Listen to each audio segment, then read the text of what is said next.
नमस्कार। कक्षा 12 के सभी विद्यार्थियों का आज की चर्चा में स्वागत है। आज हम आपकी अंग्रेजी की किताब फ्लेमिंगो के पहले और बहुत ही अहम अध्याय पर बात करेंगे। जी। अध्याय का नाम है द लॉस्ट लेसन और इसके लेखक हैं अल्फोंस डोडे। हाँ, अल्फोंस डोडे। और ये कहानी एक खास ऐतिहासिक समय में सेट है ना? बिल्कुल। ये कहानी उस समय की है जब 1870-71 का फ्रैंको प्रशियन वॉर यानी फ्रांस प्रशा युद्ध चल रहा था। और इसमें प्रशा ने मतलब जिसमें तब जर्मनी, पोलैंड, ऑस्ट्रिया के कुछ हिस्से थे, फ्रांस को हरा दिया था। और उसी के बाद फ्रांस के दो जरूरी इलाके एल्सेस और लॉरेन वो प्रशा के कब्जे में चले गए थे। हाँ, और कहानी इसी बदलाव के तुरंत बाद की है। अल्सेस और लोरेन में स्कूलों पर इसका क्या असर पड़ा, ये कहानी वही बताती है। सही कहा। तो ये सिर्फ एक युद्ध की कहानी नहीं है, बल्कि ये अपनी मातृभाषा, अपनी पहचान खोने के दर्द को महसूस कराती है। और इसीलिए ये बोर्ड परीक्षा के लिए भी बहुत जरूरी है। हाँ, इसका जो भाव है, जो संदेश है, वो बहुत गहरा है। तो चलिए फिर इस कहानी की परतों को खोलते हैं और समझते हैं। कहानी शुरू होती है एक लड़के फ्रांस से। वो सुबह स्कूल के लिए लेट हो रहा है और काफी डरा हुआ है। लिखा है in great dread of. In great dread of मतलब किसी चीज से बहुत ज्यादा डरना, खासकर किसी डांट या सजा के डर से। फ्रांस इसीलिए डरा हुआ था क्योंकि उसके टीचर मिस्टर हैमिल उन्होंने कहा था कि वो पार्टिसिपल्स पर सवाल पूछेंगे। और फ्रांस को पार्टिसिपल्स का पहला शब्द भी नहीं पता था, जैसा वो कहता है। तो उसे डर था कि डांट तो पक्की है। हाँ, और मौसम भी इतना अच्छा था कि उसका मन कर रहा था स्कूल बंक कर दें, चिड़ियों को देखें या सार नदी के किनारे जाए, लेकिन फिर उसने खुद को रोका। हाँ, वो स्कूल की तरफ चल दिया। रास्ते में टाउन हॉल के पास वो बुलेटिन बोर्ड पर भीड़ देखता है। वो सोचता है अब क्या बुरी खबर आई होगी, क्योंकि पिछले 2 साल से सारी बुरी खबरें, जैसे हारी हुई लड़ाइयों की या सेना में भर्ती के आदेश, वहीं से मिलती थी। ये भी एक अहम बिंदु है। वो बुलेटिन बोर्ड मानो बुरी खबरों का प्रतीक बन गया था उस वक्त। बिल्कुल। खैर, जब फ्रांस हाफ्ता हुआ स्कूल पहुंचता है तो वो हैरान रह जाता है। सब कुछ एकदम शांत। हाँ, आमतौर पर स्कूल शुरू होने पर जो अ ग्रेट बसल होता था, मतलब बहुत शोर शराबा, डेस्क के खुलने बंद होने की आवाजें, बच्चे जोर जोर से पाठ दोहरा रहे होते थे, वैसा कुछ नहीं था। उस दिन सब कुछ एकदम शांत था, जैसे इतवार की सुबह हो। ये शांति ही अजीब थी। और यही अजीब शांति फ्रांस को और ज्यादा डरा देती है शायद। उसे लगता है पता नहीं आज क्या होने वाला है। फिर वो हिम्मत करके क्लास में झांकता है, देखता है सब बच्चे अपनी जगह पर बैठे हैं और एम हैमिल अपना वो लोहे का रूलर लिए टहल रहे हैं। उसे लगता है अब तो डांट पड़ेगी। लेकिन एम हैमिल उसे डांटते नहीं, बल्कि बहुत नरमी से कहते हैं, जल्दी अपनी जगह पर जाओ लिटिल फ्रेंड्स, हम तुम्हारे बिना ही शुरू करने वाले थे। ये फ्रांस के लिए पहला आश्चर्य था। फिर उसने ध्यान दिया हामिल के कपड़ों पर। उन्होंने अपना वो खास हरा कोट, झालरदार शर्ट और कढ़ाई वाली काली सिल्क की टोपी पहनी थी। हाँ, वो कपड़े जो वो सिर्फ इंस्पेक्शन या प्राइज वाले दिनों में ही पहनते थे। तो फ्रांस को लगा कि आज जरूर कोई खास बात है। और सबसे ज्यादा चौंकाने वाली बात क्या थी? वो थी क्लास की पिछली बेंचें, जो हमेशा खाली रहती थी। उन पर उस दिन गांव के बुजुर्ग लोग बैठे थे, एकदम चुपचाप, उदास चेहरे लिए। हाँ, बूढ़ा हौसर था अपनी तिकोनी टोपी पहने। पुराने मेयर थे, पुराने पोस्टमास्टर थे और भी कई लोग। और हौसर अपने साथ एक पुरानी प्राइमर, मतलब बच्चों की पहली किताब, लेकर आया था। वो किताब किनारों से मुड़ी तुड़ी और मैली थी। अंग्रेजी में लिखा है thumbed at the edges. Thumbed at the edges. इसका मतलब क्या हुआ? इसका मतलब है कि किताब इतनी पुरानी और इतनी बार इस्तेमाल हुई है कि उसके पन्ने किनारों से अंगूठों के निशान से घिस गए हैं, मुड़ गए हैं या काले पड़ गए हैं। ये दिखाता है कि वो किताब हौसर के लिए कितनी मायने रखती थी, भले ही उसने उसे पढ़ना बहुत पहले छोड़ दिया हो। ये शायद उस खोए हुए मौके का प्रतीक है।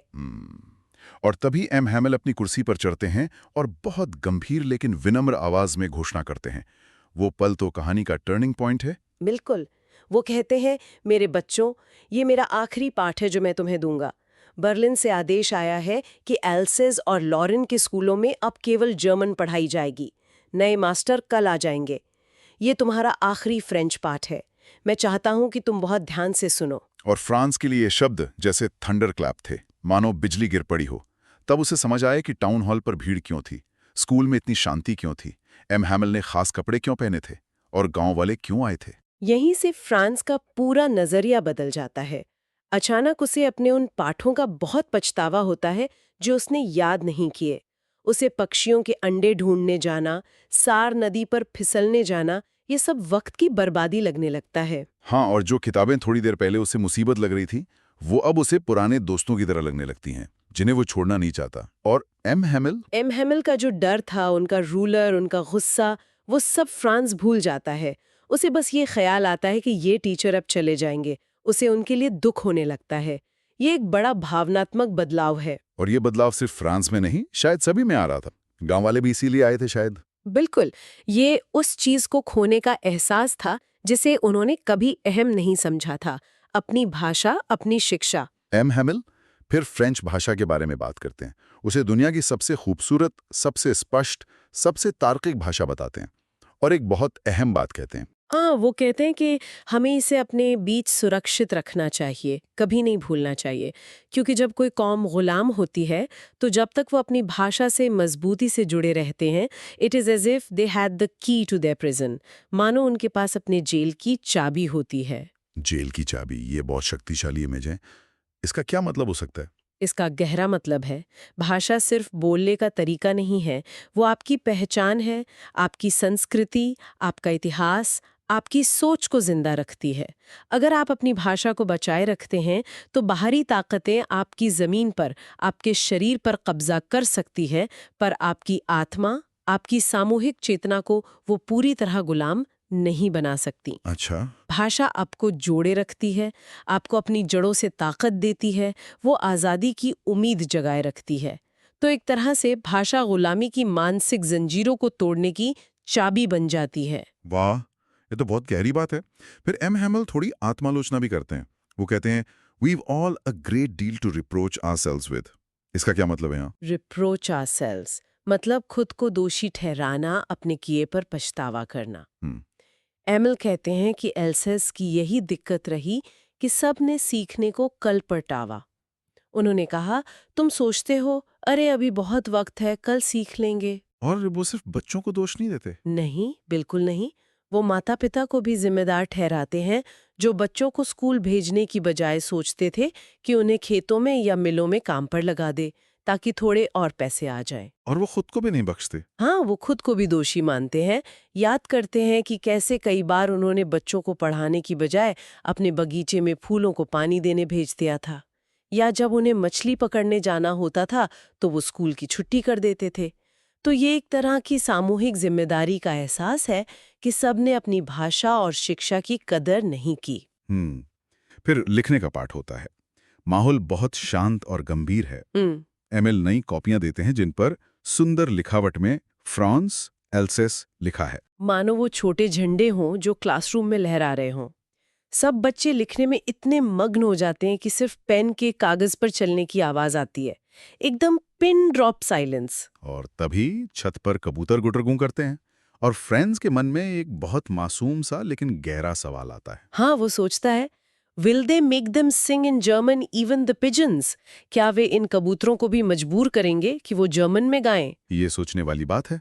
कबूतर यहाँ क्या दर्शा रहे हैं? कबूतर यहाँ प्रकृति की आजादी के प्रतीक है। फ्रांस का ये सोचना दिखाता है कि हमलावर जमीन पर, इंसानों पर, उनकी भाषा पर तो कब्जा कर सकते हैं, लेकिन क्या वो प्रकृति की स्वाभाविक लय को या हर किसी की आत्मा की आवाज को भी बदल सकते हैं? शायद नहीं। ये भाषा और संस्कृति को जबरदस्त थोपने की कोशिश की निरर्थकता पर एक बहुत मार्मिक टिप्पणी है। सही कहा। और फिर कहानी का अंत आता है। चर्च की घड़ी में 12 बजते हैं। उसी समय प्रार्थना की घंटी बजती है, एंजेलस। और साथ ही खिड़की के बाहर प्रशियन सैनिकों के ड्रिल से लौटने की तुरही की आवाज सुनाई देती है। मानो एक युग का अंत और दूसरे का आरंभ एक साथ हो रहा हो। एम हैमिल का चेहरा पीला पड़ जाता है। वो अपनी कुर्सी से खड़े होते हैं, कुछ कहना चाहते हैं पर गला रूंझ जाता है। वो बोल नहीं पाते। हाँ, भावनाएं उन पर हावी हो जाती हैं। वो फिर ब्लैक बोर्ड की तरफ मुड़ते हैं, चौक का एक टुकड़ा उठाते हैं और अपनी पूरी ताकत लगाकर जितने बड़े अक्षरों में लिख सकते थे, लिखते हैं, वी फ्ला फ्रांस। फ्रांस जिंदाबाद।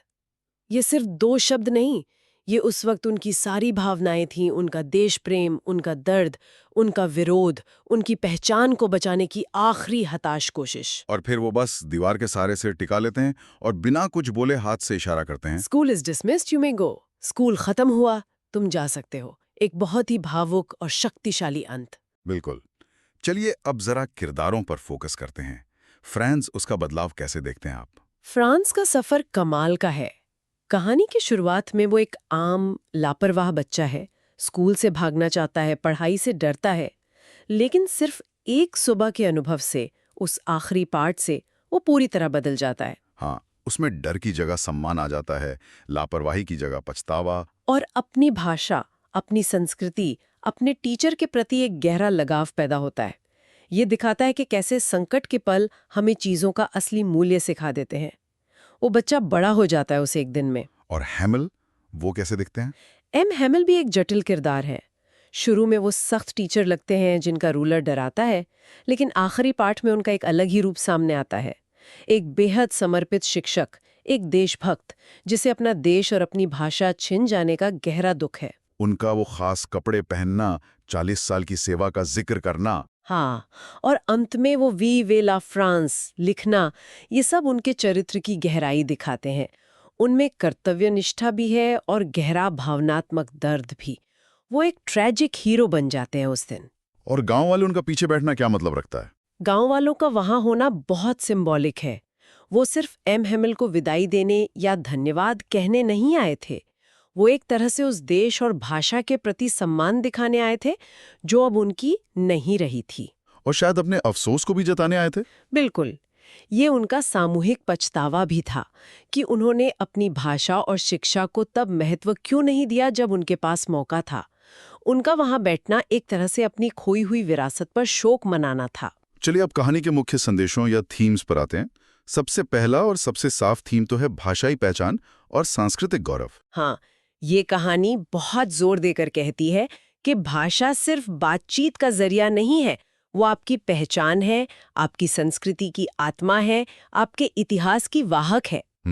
एम हैमिल का भाषा को जेल की चाबी कहना इसी बात को रेखांकित करता है। अपनी भाषा खोना मतलब अपनी जड़ों से कट जाना। बिल्कुल। दूसरा अहम संदेश है शिक्षा का महत्व। हाँ, कहानी दिखाती है कि लोग अक्सर शिक्षा को कितनी आसानी से नजरअंदाज कर देते हैं। सही कहा। फ्रांस, उसके माता पिता, गांव वाले, यहाँ तक कि एम हैमिल भी खुद मानते हैं कि उन्होंने शिक्षा को पर्याप्त महत्व नहीं दिया। उसका असली मूल्य तब समझ आता है जब वो अवसर ही छीन लिया जाता है। यह हमें याद दिलाता है कि सीखने के मौके कितने कीमती हैं। और तीसरा, एक यूनिवर्सल सच, किसी चीज का असली मूल्य अक्सर उसके खो जाने पर ही पता चलता है। ये शायद कहानी का सबसे बड़ा सबक है, जो भाषा और शिक्षा से भी आगे जाता है। आज़ादी हो, रिश्ते हो, अवसर हो, जब तक वो हमारे पास होते हैं, हम अक्सर उनकी कद्र नहीं करते। ये कहानी हमें जगाती है कि जो हमारे पास है उसे संजोए। बिल्कुल सही। ये थीम्स आज भी उतने ही प्रासंगिक हैं। चलिए अब परीक्षा के लिए कुछ खास सवालों और उनके जवाबों को जल्दी से देख लेते हैं। उस दिन फ्रांस से स्कूल के लिए क्या तैयार करके आने की उम्मीद थी? फ्रांस से उम्मीद थी कि वो पार्टिसिपल्स के नियम याद करके आएगा, क्योंकि एम हैमिल उस पर सवाल पूछने वाले थे। ठीक है। दूसरा सवाल, बुलेटिन बोर्ड पर क्या लगाया गया था? बुलेटिन बोर्ड पर बर्लिन से आया वो सरकारी आदेश लगा था, जिसके मुताबिक एल्सिस और लॉरेन के स्कूलों में फ्रेंच की जगह अब सिर्फ जर्मन भाषा पढ़ाई जानी थी। तीसरा, इस पाठ को अंतिम पाठ क्यों कहा गया? इसे अंतिम पाठ इसलिए कहा गया क्योंकि ये एम हैमिल का उस स्कूल में फ्रेंच भाषा का आखिरी पाठ था। अगले दिन से जर्मन टीचर आने वाले थे और फ्रेंच पढ़ाना बंद होना था। और चौथा सवाल, गांव वालों ने उस आखिरी पाठ में कैसे भाग लिया? गांव वाले उस आखिरी पाठ में क्लास की पिछली बेंचों पर चुपचाप बैठकर शामिल हुए थे।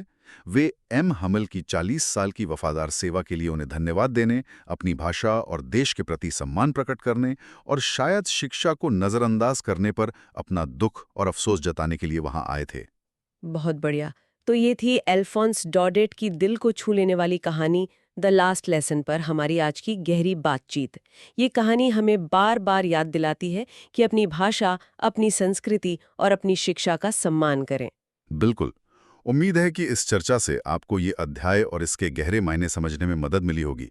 अपनी पढ़ाई पर ध्यान दें और याद रखें, ज्ञान और समझ ही असली ताकत हैं। ऐसे ही और अध्यायों के विश्लेषण के लिए हमें फॉलो करते रहिएगा। आपकी बोर्ड परीक्षाओं के लिए बहुत सारी शुभकामनाएं। और हाँ, जाने से पहले एक विचार छोड़ जाते हैं।